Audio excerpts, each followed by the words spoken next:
Welcome to Sana's kitchen.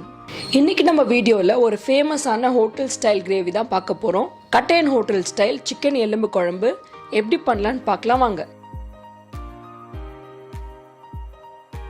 இந்த chicken எலும்பு குழம்பு பண்ணுறதுக்காக ஒரு மசாலா ஒன்று அரைக்கணும். அதுக்காக நான் ஒரு குக்கர் வச்சுக்கிறேன். 3-4 ஸ்பூன் அளவுக்கு எண்ணெய் ஆட் பண்ணிக்கிறேன்.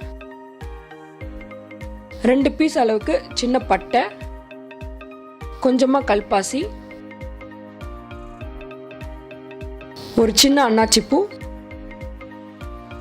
ஒரு சின்ன மராத்தி முக்கு, ஒரு 3-4 கிராம்பு. இதெல்லாம் எண்ணெயில் நல்லா சாட்டே பண்ணிக்கோங்க. இப்போ இது கூட 1 ஸ்பூன் அளவுக்கு மல்லி ஆட் பண்ணிக்கிறேன். ஒரு 1/2 ஸ்பூன் ஜீரகம் ஆட் பண்ணிக்கிறேன். 1 ஸ்பூன் அளவுக்கு மிளகு ஆட் பண்ணிக்கிறேன். ஒரு 7-8 காஞ்ச மிளகாய் ஆட் பண்ணிக்கிறேன். இந்த குழம்பு கொஞ்சம் ஸ்பைசியாக இருந்தால் தான் நல்லாயிருக்கும். இப்போ இது கூட ஒரு கொத்து அளவுக்கு கருவேப்பிலை நான் வாஷ் பண்ணி ஆட் பண்ணிக்கிறேன். ஒரு துண்டு அளவுக்கு இஞ்சி நல்லா தோல் சீவிட்டு ஆட் பண்ணிக்கிறேன். ஒரு 7-8 பல்லு பூண்டு ஆட் பண்ணிக்கிறேன்.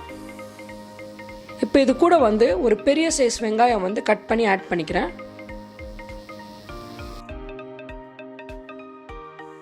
ஒரு 5 நிமிஷம் இது நல்லா வதக்கிட்டு நான் மிக்சியில் ஆட் பண்ணி இதை நல்லா பேஸ்ட் மாதிரி அரைச்சிக்க போகிறேன்.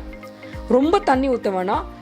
ரொம்ப கொரப்பாக இருந்தால் கொஞ்சமாக தண்ணி ஊற்றி இதை பேஸ்ட் மாதிரி அரைச்சி எடுத்திருக்கேன். இப்போ இது கூட ஒரு சின்ன கப் அளவுக்கு தேங்காய் ஆட் பண்ணி அதையுமே நம்ம ஒரு பேஸ்ட் மாதிரி அரைச்சி எடுத்துடலாம். இப்போ குழம்பு செய்ய ஸ்டார்ட் பண்ணிடலாம். அதே குக்கரில் ஒரு 4 ஸ்பூன் அளவுக்கு எண்ணெய் ஆட் பண்ணிக்கிறேன்.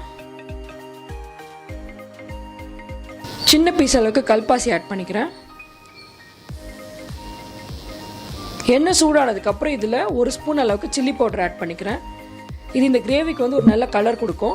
கூடவே ஒரு கொத்து அளவுக்கு கருவேப்பிலை ஆட் பண்ணிக்கிறேன். இப்போ இது லைட்டாக வதக்கிட்டு 1 கப் அளவுக்கு வெங்காயம் நான் பொடியாக கட் பண்ணி ஆட் பண்ணிக்கிறேன்.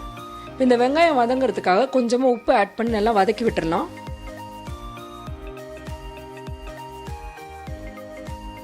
ஒரு 2 நிமிஷம் இது நல்லா வதங்கினதுக்கப்புறம் பொடியாக நறுக்குன தக்காளி நான் ஆட் பண்ணிக்கிறேன்.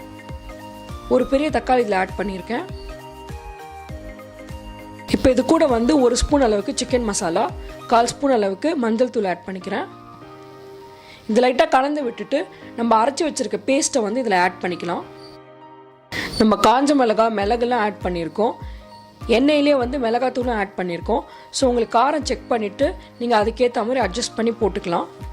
இந்த கிரேவி இந்த எண்ணெயில் ஒரு 5 நிமிஷம் நல்லா வதங்கினதுக்கப்புறம் நான் ஒரு 100 கிராம் அளவுக்கு சிக்கன் எலும்பு எடுத்து வச்சிருக்கேன், நல்லா வாஷ் பண்ணி. இப்போ அதை இது கூட ஆட் பண்ணி நல்லா கலந்து விட்டுடலாம்.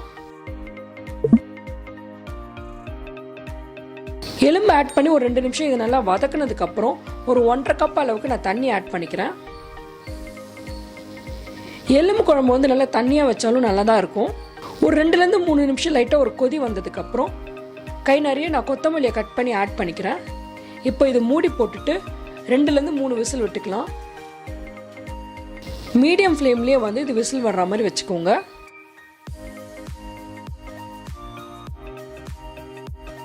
இப்போ பார்த்தீங்கன்னா விசில் வந்துருச்சு. நான் ஓப்பன் பண்ணி காட்டுறேன். குழம்பு நல்லா கொதிச்சு வந்துருச்சு. நல்லா வாசமாக இருக்குது. எலும்புலாம் நல்லா வெந்திருக்கு. இப்போ இது கூட ஒரு கை அளவுக்கு கட் பண்ணி வச்சுருக்க கொத்தமல்லியை நான் ஆட் பண்ணி கலந்து விட்டுறேன். அவ்வளோதான், சூப்பரான நம்மளோட கட்டையன் ஹோட்டல் ஸ்டைல் சிக்கன் எலும்பு குழம்பு ரெடி ஆயிடுச்சு. நீங்களும் இது வீட்டில் ட்ரை பண்ணி பார்த்துட்டு உங்கள் ஃபீட்பேக்கை கமெண்ட்ஸில் சொல்லுங்கள். Happy cooking. இந்த ரெசிபி பிடிச்சிருந்துச்சுன்னா லைக் பண்ணுங்கள், ஃப்ரெண்ட்ஸ் அண்ட் ஃபேமிலியோட ஷேர் பண்ணுங்கள், என்னோட சேனலை சப்ஸ்கிரைப் பண்ணுங்கள். தேங்க்யூ.